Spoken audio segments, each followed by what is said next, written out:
अस्सलामुअलैकुम फ्रेंड्स, उम्मीद करता हूँ आप खैरियत से होंगे, ठीक होंगे। दोस्तों, आज मैं आपको बताने जा रहा हूँ कि जो चिल्लर प्लांट होता है, उसका जो पैनल होता है वो कैसे डिज़ाइन होता है इंटरनली, और उसमें क्या क्या चीज़ें इंटरनली जो है इंस्टॉल्ड होती हैं। उससे पहले मैं आपको ये एक चीज़ बताता चलूँ कि चिल्लर प्लांट का जो कंट्रोल पैनल होता है वो हमेशा याद रखिएगा कि वो उसमें प्राइमरी पंप्स और सेकेंडरी पंप्स दोनों की जो है रैलेस, मैग्नेटिक कॉन्टैक्टर्स, ब्रेकर्स और वेरिएबल फ्रीक्वेंसी ड्राइव ये इसके अंदर इंस्टॉल्ड होते हैं। इसके अलावा कंट्रोल वायरिंग भी इसके अंदर होती है, और वो सीक्वेंस से मैं आपको बताता हूँ। ये आपको चिल्लर प्लांट आपको मैं बताता हूँ। ये देखिए, एक हमारे पास साइड पे चिल्लर प्लांट इंस्टॉल्ड हुआ है। अब इस प्लांट के अगर प्राइमरी पंप्स की अगर बात की जाए तो इसके प्राइमरी पंप्स ये पंप्स होते हैं जो इसकी इनलेट में लगे हुए होते हैं। ये प्राइमरी पंप्स हैं।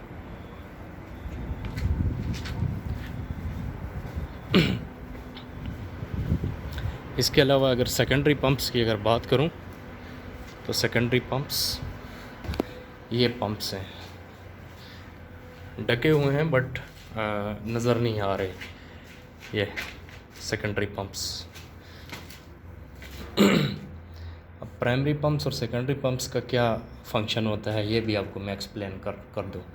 ये आप ऊपर देख रहे होंगे कि ये लाइंस हैं जो वाटर टैंक से आ रही हैं, यानी ख़ज़ान से आ रही हैं। प्राइमरी पंप्स का ये फंक्शन होता है कि जो देखें वो एक लाइन सीधी डायरेक्ट बड़ी लाइन नीचे जा रही है जो ख़ज़ान के साथ अटैच्ड है। अब ये पंप्स जब चालू होते हैं, यानी जब इनको पावर दिया जाता है और कंट्रोल पैनल से ऑन किया जाता है, तो ये पानी को जो है ना सक करेंगे, नीचे से सक करेंगे, फिर ये टूवर्ड्स चिल्लर प्लांट की तरफ फेंकेंगे। प्राइमरी पंप्स का ये फंक्शन होता है। जो मैंने आपको सेकेंडरी पंप्स दिखाए उनका ये फंक्शन होता है कि जब पानी इस्तेमाल हो जाता है तो दोबारा उसको पुश करते हैं और नीचे ख़ज़ान की तरफ धकेलते हैं। फिर ये साइकिल जो है इस तरह कंटिन्यूसली चलता रहता है प्राइमरी और सेकेंडरी पंप्स का। Hope you got my point. इसके बाद मैं अगर इस कंट्रोल पैनल की बात करूं, चूँकि ये प्राइमरी और सेकेंडरी पंप्स का जो चिल्लर प्लांट के साथ अटैच्ड होते हैं, जो चिल्लर प्लांट के अंदर पानी को जो है उसका साइकिल करवाते हैं, उसकी मैं अगर बात करूं तो ये NMCC 400 वोल्ट, ये 3 फेज़ 60 हर्ट्ज़ एक कंट्रोल पैनल है। अगर इसको एक्सटर्नली देखा जाए तो इसमें ये देख लीजिए, इसके ऊपर लिखा हुआ है primary pump 1 2 3, primary pump 1, primary pump 2, primary 3। ये डिपेंड करता है कि आपको यानी कि प्रेशर कितना रिक्वायर्ड है, आप का डिस्टेंस कितना है। अगर डिस्टेंस कम है तो पंप्स जो हैं कम लगाए जाएंगे। मेरे पास अगर डिस्टेंस कम है तो ये 3 के बजाय 2 पंप्स को भी इस्तेमाल कर सकता था। अगर डिस्टेंस बहुत ज़्यादा है तो फिर मुझे ज़्यादा पंप्स लगाने पड़ेंगे जो पानी को ज़्यादा जो है यानी तेज़ रफ्तार के साथ ताकि पुश करवा सकें। तो ये प्रेशर के ऊपर डिपेंड करता है, यानी pumps inversely directly proportional to pressure. If pressure less distance, if distance increase then our pumps will be increased. If distance less then our pumps we will install less pumps, यानी in numbers we will install less pumps. Okay, तो ये है। अभी मैं आपको drawing के through इस panel के बारे में आपको बताऊंगा। जैसे कि देख लीजिए कि ये इस पैनल का पूरा मुकम्मल ड्राइंग है। ये NMCC होटल, इस पैनल के नाम पे ये एक ड्राइंग है, ठीक है। इस पैनल का नाम NMCC होटल है। उसके बाद अगर इसके इनक्लोजर की मैं बात करूँ तो 2000 mm multiply 1200 mm multiply 400। 2000 mm का मतलब है यानी इसका हाइट इतना है, 1200 mm का मतलब है इसका विड्थ जो है 120 सेंटीमीटर है, और 40 mm का मतलब है यानी इसका जो क्रॉस सेक्शनल है वो 40 सेंटी है यानी।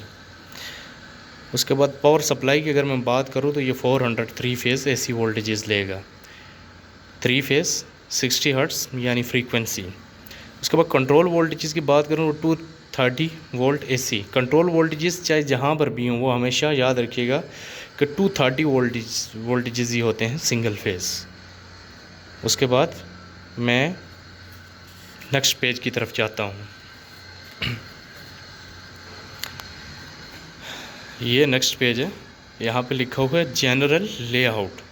जनरल लेआउट का मतलब ये है कि जो आपका पैनल डिज़ाइन कंपनी की तरफ से हुआ है यानी वो इंटरनली और एक्सटर्नली कैसा है। ये कुछ इंटरनली दिया हुआ है, आप देख लीजिए। ये यहाँ पे दिया हुआ है VFD। इसके अलावा यहाँ पे ये फ्यूज़ेस के बारे में दिए हुए हैं, फ्यूज़ेस इंस्टॉल्ड हैं, तो ये फ्यूज़ेस यहाँ पे जो है ना उसने शो किए हुए हैं। उसके बाद ये कुछ रैलेज लगी हुई हैं यहाँ पे, थर्मल ओवरलोड रैलेज, ये जो नीचे तक आ रही हैं। इसके बाद ये टर्मिनल ब्लॉक्स हैं। उसके बाद ये भी ओवरलोड रैलेज लगी हुई हैं, ये देख लीजिए, ये। फिर उसके बाद ये मैग्नेटिक कॉन्टैक्टर लगे हुए हैं। उसके बाद ये कंट्रोल की वायरिंग है जो 1 नंबर से ले के 1 नंबर टर्मिनल से ले के 48 नंबर तक है। उसके बाद ये कुछ टर्मिनल ब्लॉक्स दिए हुए हैं जो यहाँ से हमने आउटपुट लेनी है पावर केबल्स और सीधा पंप्स की तरफ लेके जाना है। उसके बाद ये मेन केबल के लिए यहाँ से एंट्री होनी है, ठीक है।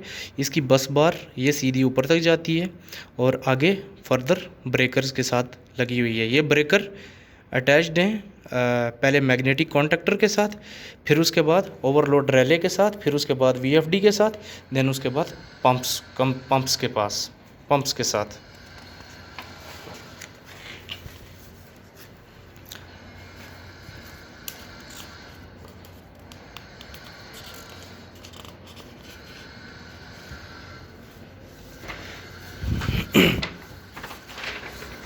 अगर इस लेआउट के थ्रू अगर मैं बात करूं तो ये आप देखिए, सबसे पहले ये टॉप पे जो है ना VFD को शो कर रहा है। सबसे पहले मैं पैनल को खोल के आपको दिखाता हूं। ये वो जगह है जहां पे हमने VFD लगाने हैं। VFD क्या होते हैं? वेरिएबल फ्रीक्वेंसी ड्राइवर, यानी जो मोटर की स्पीड को फ्रीक्वेंसी के अकॉर्डिंग जो है ना इंक्रीज़ या डिक्रीज़ करते हैं। अगर उनकी स्पीड को इंक्रीज़ किया जाए तो पंप हमारा ज़्यादा तेज़ी के साथ चलेगा और पानी को खींचेगा ज़्यादा या फिर पुल करवाएगा। उसके बाद ये एरिया, यहाँ इस एरिया की अगर मैं बात करूँ, ये देखिए एक न्यूट्रल बस बार लगा हुआ है। ये मेन सर्किट ब्रेकर का एरिया है। ये देखिए मेन MCCB लगा हुआ है बस बार, और उसके साथ 3 MCCBs और लगे हुए हैं। ये देखिए, ये वो एरिया है बॉटम जहाँ पे केबल की एंट्री होनी है। फिर उसके बाद उस सर्किट ब्रेकर के साथ लगना है MCCB के साथ। फिर ये जहाँ पे ये निशान शो हो रहा है, ये शो कर रहा है कि यहाँ हाथ मत लगाइएगा, क्योंकि इनसाइड दिस इनक्लोजर आपकी बस बार्स हैं। तो बस बार के साथ अगर अनफॉर्चुनेटली आपका हाथ टच हो जाता है, टच अगर हो जाए तो आपको शॉक लग सकता है।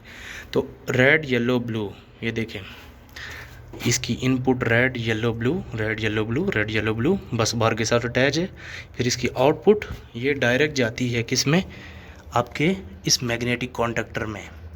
ये मसलन ये मेरा सेकेंडरी पंप्स के लिए पैनल डिज़ाइन हुआ है।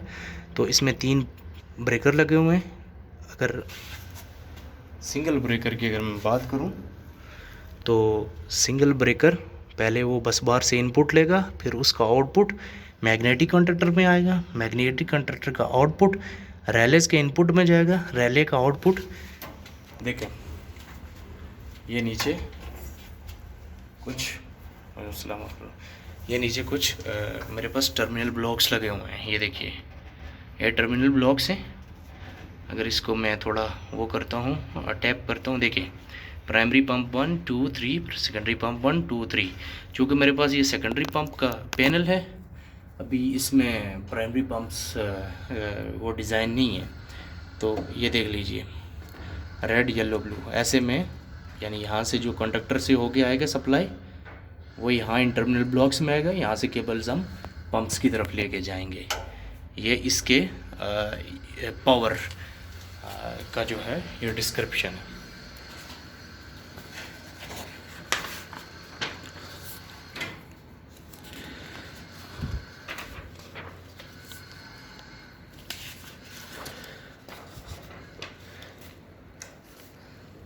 अगर मैं एक्सटर्नली बात करूं तो एक्सटर्नली यहाँ पे देखिए primary pump 1 2 3, secondary pump 1 2 3 phases के इंडिकेशन, यानी जब आपका सप्लाई चालू होगा तो उसके इंडिकेशन देगा रेड येलो ब्लू। उसके बाद ये कुछ वेंटिलेशन फैंस लगे हुए हैं जो 220 वोल्टेजेस पे ऑपरेट होने हैं, ठीक है।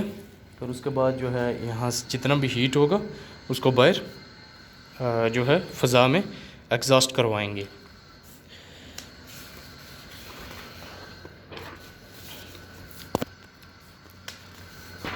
उसके बाद ये देखिए मैं पावर वायरिंग पे आता हूँ।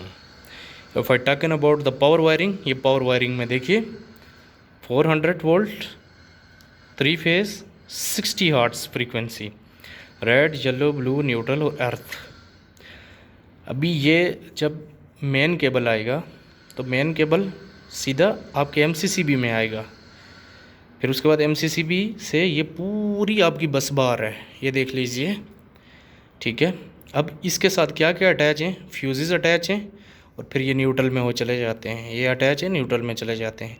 अब यहाँ से रेड येलो ब्लू से पहले फिर एमसीसीबी में, फिर देन उसके बाद मैग्नेटिक कंडक्टर में, मैग्नेटिक कंडक्टर के बाद फिर आपके वो जो नीचे मैंने टर्मिनल्स बताए हैं सीक्वेंस, पहले इस एरिया को मैं लेता हूँ। इनकमिंग वोल्टेजेस आए एमसीसीबी में गए, ये वो जगह है बॉटम पे जहाँ इनकमिंग वोल्टेजेस आएंगे, ठीक है। ये एमसीसीबी लगा हुआ है, यहाँ पे आएंगे, यहाँ से ये पूरी बस बार है, बस बार से जो है ये देखें ब्रेकर अटैच है, ठीक है। अब देखें आगे क्या होता है, ये बस बार तक की कहानी है। बस बार के साथ 3 पंप्स अटैच हैं, pump 1 pump 2 pump 3, secondary pump 1 secondary pump 2 secondary pump 3। अब ये इस बस बार से एक फेज़, तीनों फेज़ लिए जो मेन एमसीसीबी को दिए गए, फिर उसके बाद मैग्नेटिक कंडक्टर को, फिर उसके बाद देन टर्मिनल्स में, और वहाँ से आगे फिर ये मोटर, इसी तरह दूसरा, इसी तरह तीसरा। ये देखिए ये आपकी इस इंक्लूजर के अंदर बस बार है जो करंट को कैरी करती है, यानी तीनों फेजेस इनकमिंग इस ब्रेकर को मिल गए बस बार से। फिर ये देखिए ये आउटपुट है 3 3 6 3 9, यानी तीनों एमसीसीबीज़ की, ये तीनों फेजेस आएंगे आपके इस मैग्नेटिक कंडक्टर्स में, 1 2 3, ठीक है। फिर यहाँ से आउटपुट निकलेगी, वो सीधा इस ओवरलोड रैले में जाएगी। ये ओवरलोड रैले है, मसलन in case of abnormal condition motor अगर ओवरलोड हो जाती है तो ये रैले जो है ऑटोमेटिकली उसको बंद करवा देगी, प्रोटेक्शन प्रोवाइड करती है। फिर यहाँ से आउटपुट आपका ये इन टर्मिनल ब्लॉक्स में जाएगा, ये आपके टर्मिनल ब्लॉक्स हैं, ठीक है। प्राइमरी पंप्स 1 2 3, यहाँ से हम अटैच करेंगे इसकी केबल्स और वो सीधा लेके जाएंगे प्राइमरी पंप्स के साथ। ये इसका न्यूट्रल बस बार है, ये इसका अर्थ का बस बार है। ये इसमें कुछ कंट्रोल वायरिंग भी हुई है, कंट्रोल की चीज़ें भी लगी हुई हैं, यानी कितनी रैलेज लगी हुई हैं 1 2 3 4 5 6 7 8 9 10 11 12 13 14 15 16 17 18 19 20 हमारे पास इधर रैलेज लगी हुई हैं और 3 ओवरलोड रैलेज लगी हुई हैं। उसके बाद हमारे पास 5 फ्यूजेस लगे हैं। उसके बाद एक हमारे पास थ्रेशोल्ड रेले भी लगी हुई है। 3 मैग्नेटिक कॉन्टैक्टर्स लगे हुए हैं। ये हमारा कुछ पैनल है। यहाँ पे VFD पैनल्स अभी VFD जो पैनल्स होते हैं यानी कि ड्राइव VFD अभी लगाने हैं 1 2 3 जो मोटर की स्पीड को वेरी करेंगे। उसके बाद अगर मैं मोटर के इस कंट्रोल, ये तो पावर का वायरिंग था। उसके बाद मैं कंट्रोल वायरिंग का बात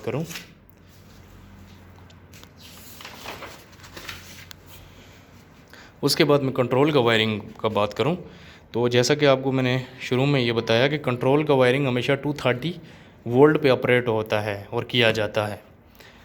ये देखिए हमारे पास अगर मैं बात करूं तो ये देखें, ये कंट्रोल का जो वायरिंग है ये हुआ है और ये ऑप्शन है हमारे पास कि यानी यहाँ इसको हम GUI के थ्रू यानी ग्राफिक यूज़र इंटरफेस के थ्रू ऑन या ऑफ़ करवा सकते हैं। अभी इसमें बहुत सारे ऑप्शंस हैं, यानी जिसको बिल्डिंग मैनेजमेंट सिस्टम कहते हैं ना। हम चाहते हैं कि पैनल को मैनुअली हम ना ऑपरेट करवाएं, हम BMS के थ्रू करवाएं, तो ये BMS की वायरिंग है जिसको कंट्रोल वायरिंग कहते हैं। ठीक है, ये हमारे पास टर्मिनल ब्लॉक्स हैं 1 से लेके 16 तक, फिर उसके बाद 16 से लेके 32 तक, फिर उसके बाद 32 से लेके 48 तक दूसरे पेज पे। अभी यहाँ पे हमारे पास BMS के बहुत ज़्यादा ऑप्शंस है। ये देखें, start stop command from DDC, यानी कि अगर इसको BMS के थ्रू कंप्यूटर के थ्रू अगर हम ऑपरेट करना चाहें पैनल को तो स्टार्ट स्टॉप DDC से करवा सकते हैं। स्टेटस चेक करना चाहें तो ऑटो स्टेटस, ये रन ट्रिप, अगर ट्रिप हो जाता है लेट्स सपोज किसी भी काज की वजह से ब्रेकर हमारा, तो ये ट्रिप का स्टेटस दे सकते हैं। ये उसी तरह आगे चलता जाता है। उसके बाद नेक्स्ट पेज पे जो इसका कंट्रोल का वायरिंग है उस पर देखें वही चीज़ें सारी रिपीट कर रहा है। उसके बाद ये देखें यहाँ से स्पीड फीडबैक, यानी स्पीड फीडबैक का एक ऑप्शन दे रहा है BMS के ज़रिए कि यहाँ से आप जब BMS की वायर लाओगे कनेक्ट करोगे फिर उस पर DDC के साथ कनेक्ट करवाओगे तो यहाँ से स्पीड का फीडबैक क्या आपको मिलेगा, यानी कि स्पीड कितना है, करंट कितनी स्पीड पे जो है ना आप चल रहा है। चूँकि हम इसमें VFD इंस्टॉल करेंगे तो VFD 0 से लेकर 100% तक जो है ना उसका जो परसेंटेज होता है, यानी 0 से 150 तक करेंगे तो 0 से 50 करेंगे, आहिस्ता आहिस्ता 0 से इंक्रीज़ करेंगे तो मोटर की स्पीड यानी कि बढ़ती जाएगी। तो ये इससे फीडबैक हम ले सकेंगे। ये यहाँ से जैसे मैनुअली VFD के बटन को घुमा के जो है ना क्लॉकवाइज जो है स्पीड इंक्रीज़ किया जाता है, फिर एंटी क्लॉकवाइज घुमा के डिक्रीज़ भी किया जाता है। तो ये स्पीड कंट्रोल का यहाँ पे ऑप्शन होता है कि आप BMS के थ्रू इसकी स्पीड को कंट्रोल कर सकते हैं। ये हमारे पास ये देखें ये कंट्रोल वायरिंग का डायग्राम है। उसके बाद लास्ट एंड पे ये देखें सब वही चीज़ वो कर रहा है। ये हमारे पास 48 ऑप्शंस होते हैं, यानी 1 से लेकर ये ऑप्शंस मैं आपको बताता हूँ ये पैनल के इनसाइड कहाँ किस जगह पे लगे हुए हैं। ये देखिए हमारे पास ये कुछ टर्मिनल ब्लॉक्स हैं, ये देखें 1 से लेके 60 तक हैं, सॉरी 48 तक नहीं 60 तक। ये यहाँ पे BMS के मुख्तलिफ ऑप्शन उसने दिए हुए हैं जो कि मैंने आपको बताए हैं कि कैसे कैसे वो करना है, यानी इतना यानी कि BMS के थ्रू इसने जो है ना ऑप्शन दिया हुआ है। तो इस पैनल को हम BMS के थ्रू भी कंट्रोल कर सकते हैं, मैनुअली भी कंट्रोल कर सकते हैं, जिस तरीके से हमारी डिज़ायर होती है। चूँकि बिल्डिंग में BMS सिस्टम मौजूद होता है, जायज़ के हम डेली आएँ उसको ऑन ऑफ यहाँ से करें वो करें, हम नीचे से BMS के थ्रू भी ये कंट्रोल वायरिंग को इस्तेमाल करके हम अपना जो है इस पैनल की जो पैनल का जो मेन मकसद है और चिल्लर जो हम मशीन आगे जो इसके साथ इंटरफेस है चिल्लर प्लांट, उससे जो है हम अपना काम ले सकते हैं। Thank you so much for watching my video. Please like, comment and please understand all the things, and I hope you will understand, you will enjoy this tutorial, and I will bring inshallah more tutorial such like this. So hopefully you enjoy this video. Thank you so much. Please like and comment. Don't forget to like and comment. Allah Hafiz. Assalamu alaikum.